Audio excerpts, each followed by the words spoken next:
Hi, everyone. I'm here with Brian Mitch Goldblatt for his interview for the JD Class of 79 podcast. Hi, Brian. Hey, how you doing, Sheila? Good. How's it feel to be on the other side? It's a little weird. It is a little weird. Yeah.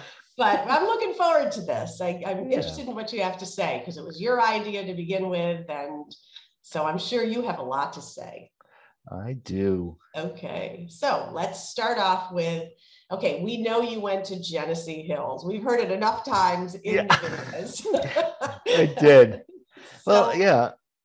So I went to Genesee Hills. I started in living in Swiss Village, which was an apartment complex that opened up. We moved in when there was no grass, and there was, it was a great place to grow up. We lived, there were enough kids around either within the complex or in the neighboring neighborhoods like Masters Road. And once we got a little older, we could cross Thompson Road, which was, pretty busy even back then. But the real thing about Swiss Village that was so cool was the pool in the summer. Pool, yeah. It was a very exclusive. I mean, I think you definitely had to pay money to become a member, and they gave you these little like crested tags that you had to. It was like fabric, but it had some sort of plastic on it, and we would safety pin it to our trunks. And the old so you guy had to have it showing whenever you were at the pool. Yeah. Well, Sam Scher was one of the guys from one of the buildings. He was this old, crusty. I'm pretty certain that he like survived Auschwitz or something. You know what I mean? Like he's that kind of old. And he would always say this thing that to this day I remember. He'd go, "You, young man, I'm going to throw you into the water." I was like, "Okay, Sam," and but it was just nice like, guy. Yeah, I mean, he was just this. It gave him something to do, but he kind of took it to the next level because we're all like running in and out, and because there was like a swing set behind the pool, and so we'd like go out and go to the playground and then come back in, and you can't go back in. Where's your pass? I'm gonna throw you into the water. And so what other kids were there? Did they all end up staying in the JD system? Most of the kids were older or younger. There was Scott Valinsky was my next door neighbor for a long time. He moved from Florida, I think like in 4th grade or 5th grade. But like Steve Marcus was a year ahead of us. And then this kid, Ron Reisig, was across. He lived, he was like my sister's age. So he was like 3 or 4 grades ahead of us. And, but like Dale Arnold, Mike Arnold were like they were rough kids. They lived down on Thompson Road. Phyllis Granzo, Mike Granzo they lived across the main entrance of Swiss Village. Who else? Lori Solomon was like my sister's age. So they're mostly older. Gotcha. But like Tony Samil lived down the street, whose claim to fame was his mother was Wanda, who owned Wanda's, which became the Yellow Balloon, which became the Lost Horizon. Lost Horizon, that's right. Yeah. Okay. So we used to go down. We actually had a keg, an empty keg that we took from the Yellow Balloon, and we had it down. We used it as like a coffee table, down in the basement. It was just, I don't know, my sister got it or something.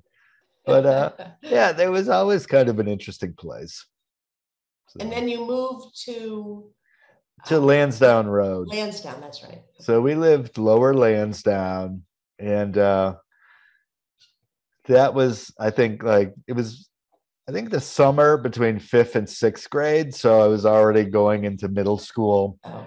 So I didn't really have to switch to Moses DeWitt or anything like that. But oh, you would have gone to Moses DeWitt living there? Yeah, because we were like, basically, you could go out my back, through my backyard and down a little trail, and you would end up at the little shopping center right at the corner of Jamesville Road and Genesee Street. Yeah. And so, when the all night eggplant opened when we were a little older, we would, be carousing, and we would go down and get like coffee and a muffin or a hamburger and then go back, down to the basement and, do some more carousing. Yeah, it's so funny because living all the way out there and then living where I lived, I mean, I went to Moses DeWitt, and that's just a huge area for people to all go to the same school. Okay, so middle school. Yeah. So middle school. Any big memories or impacts from middle school? Middle school, I was a mess, like just hormonally, and like I played hockey a lot, and I would, I really just lived to play hockey in middle school, so I played street hockey. I played, like in my driveway. I played.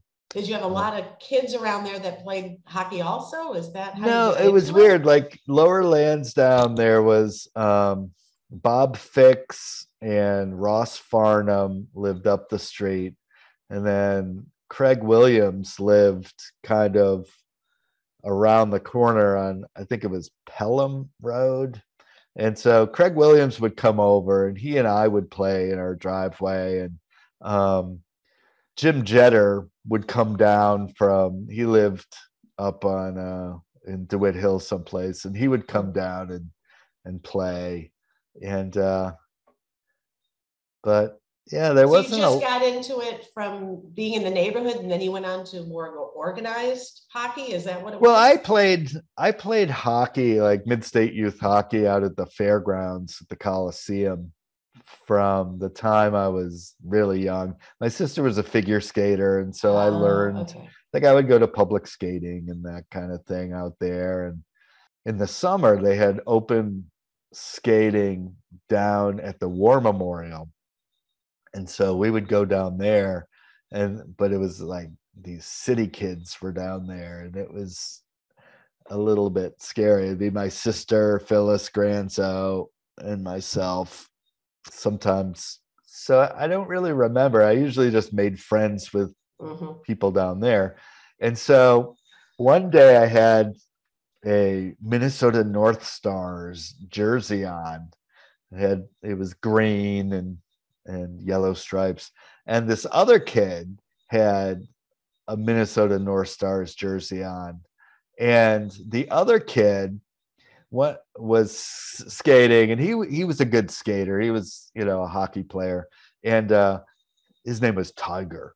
And so Tiger was skating around, and there was like a bunch of kids that were just not great skaters, and but there was like a group of them, like sisters and brothers and cousins or whatever. And so Tiger's skating really fast, and one of the kids fell, and he skated over their hand or their like something, like they had to get stitches, the whole deal. So the next day I just got my skates sharpened, and this family comes up to me. I'm putting my skates on, and they grab one of the skates and they have it up against my throat, and they're like, "We're gonna cut you. You cut your," and I'm just like, "What?" Like, and I'm like, sure, the one day, like, I just got my skates sharpened, like it's gonna do some damage. And you And never like, wore that Minnesota jersey again, did you? ever. No, but it was like, I mean, I literally, the rink guard like saw what was happening, like saw the skate up against my throat and was like, came over and said, look, that he wasn't the guy, it was the other guy. And they did not believe Oh the my rink gosh. guard. And I was like so scared. You Like, didn't go back there, huh? well, we did, but it was touch and go for a few days, but you just forget. They're kids, they forget. Yeah. Yeah. All right. Okay, so back to middle school. Middle Any school. significant events that happened in school, or like not just at the hockey rink, but anything you remember from middle school had an impact?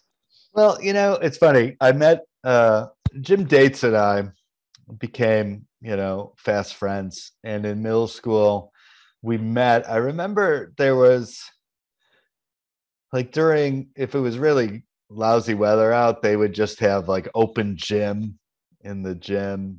And they just had all the like crash mats or whatever stacked up. But I remember seeing this kid in the corner, like all the way at the top. And I was like, who is that guy?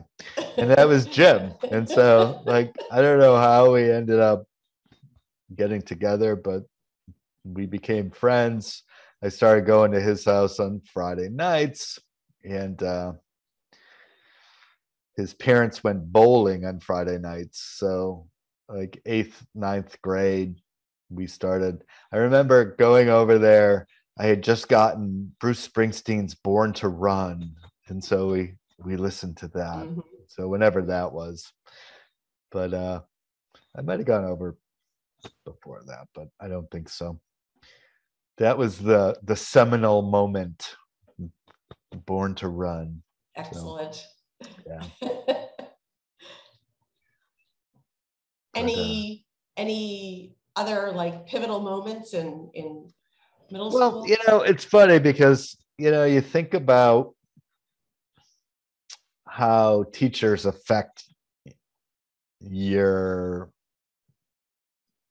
Outlook.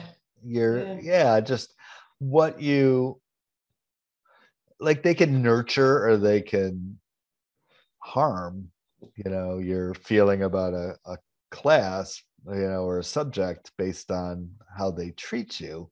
And so I was friends with Dale Ingram, Mhm. whose father was the coach of the Syracuse Blazers.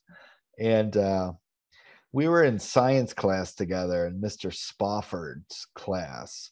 And I was wearing just a hockey jersey. I had a t-shirt, I'd been wearing like a shirt underneath it, but we had played in gym class, Mhm. or like I think we played hockey out in lunchtime, and I was all sweaty. So I was like, well, I'll just take this off and just wear the jersey.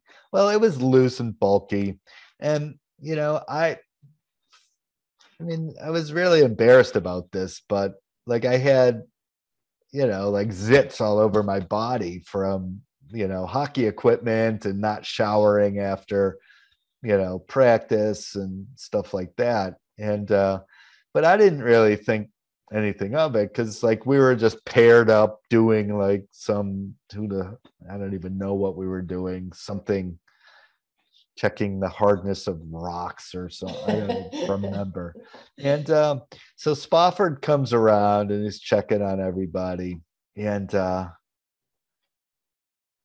he comes to us, and I just remember this. Like, what a hateful thing to do. Like, he just goes, he's like, oh my God, come here. And he gathers the entire class around. And he's like, take your shirt off. Look at this creeping crud all over this kid. And like, I was just like mortified. Of course. And I still remember to this Oh my day, gosh. like the looks on, like, I remember like Julie Frank and like all these people that, like, I mean, girls amongst others, like the embarrassment I felt was just astounding. And I remember the rage I felt. And so everything goes back, like everybody's just doing their thing. And he goes over to the corner and he's doing something like behind his desk. And I had to really resist the urge to like throw a desk at him, like I was so mad. And I didn't even think about like, oh, I should go to the principal's office and tell him what happened, like something like that. But, and it was just like, for what? Yeah, Like, exactly. Yeah. And and oddly enough, it's those type of stories that we remember instead of right. the crowning achievements or anything. Yeah. So, but I heard some things about him later, that he was kind of inappropriate with certain people that that he shouldn't have been having contact with. Exactly. Yes. So anyway, so there's that. Okay. But I remember Ray Homan, Faye Homan's dad was a science teacher, and he was just so into it, He was. And do you remember? This is what I remember from this class. He had that timer that he would put on at the beginning of each class, and then it would go off to let us know it's time to clean up or whatever. And the very first time that it went off, it was so loud, and it just made everybody jump. And Paul Jivoff was sitting next to me, and the first time he says, "Now we know why there's dents in the ceilings." Yeah. I'll never forget that. Oh my God. Yeah, he was very intense, but man, that timer went off every day. Yeah, you knew what to do. Okay. So middle school, other than that, I mean, I just, I think it's an awkward time. I mean, hormones are raging, like I would just like walk down the hall and you never know if somebody was going to punch you or, like all that kind of guy crap. And so I just tried to live it every day. I see it every day. Yes. Yeah. It's still happening. I mean, I don't know if this made it into any of the other interviews, but like I can't teach middle school because of all the, like I see all that and it just triggers me, like I just feel bad for the kid getting picked on, and I mean, it's hard to teach at that level because kids are afraid to really open up. They are. They're very, very, very apprehensive of that. So, but yeah, so I enjoyed the house system. I mean, it really, like, I think if we would have gone right into like, whatever the number of people, 300, well, it would have been more than that, like 1,000 or 1,200 people all in the halls and everything. Like there was something so smart about, like, I remember the feeling of like, okay, if I just make it to house 3 and it's the first one, like, thank God. Okay. As soon as I was walking down the hallway to house 3, I felt like, okay, I'm safe, So it is a very convenient way and very accommodating to people that age. Like the school I'm in, there's no houses or anything like that. It's chaotic, and we were very lucky to have that. All right, so transition to high school. Okay. Big transition, or was it just like the next I don't really. I part of it was, I think when I was a freshman, my sister was a senior, I believe, and definitely I think Phyllis Granzo, who was one of her best friends at the time, was in I think a year below her. So like there was people, like I had some other people. And like the thing I remember, like I remember this distinctly. Like we had to take Mr. Ellison for gym class. We had to do it was some kind of fitness and weightlifting or whatever, class. And the so it's the first class of the semester or whatever. And he's like, okay, grab a jump rope. Everybody start jump roping. It's like, all right, if you can jump rope for, I forget what it was, 15 minutes, then you don't have to take this class.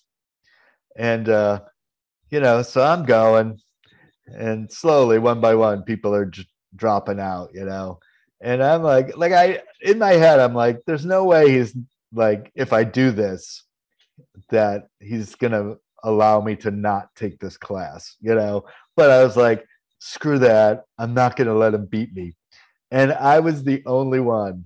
It was me, and I think Dave Fitzgerald was watching me the whole time. And it's like 15 minutes. He's like, you did it. Yes. Mr. Ellison comes out and he goes, okay, that's great. You're going to have to take the class anyway. And I'm like, yeah, I know, but you didn't get me. He was really, I think he was really quite impressed. I'm sure. But I was like, I could always do, I had distance, like I was a distance runner, and, just could always, just had stamina when it came to, So you didn't continue the hockey when you were in high school, or you did? I did not. Like when I became a midget, I think midgets were the last thing, and then you would be like, if you were good enough, then you could be like on the junior team or something. And I just was not that good. And so you were running track. That was your choice. Well, I did one season of winter track. I did one race, and I beat everybody. And he said, like this is totally unofficial, but like you beat you beat the state record. And that was like running up and down the stairs and the hallways of the school. Yeah. Like you could be. And I was like, I'll never do that again. I don't know. Like I never quite. You never pursued the organized activities? No, I don't know. I just never felt the school spirit, let's say.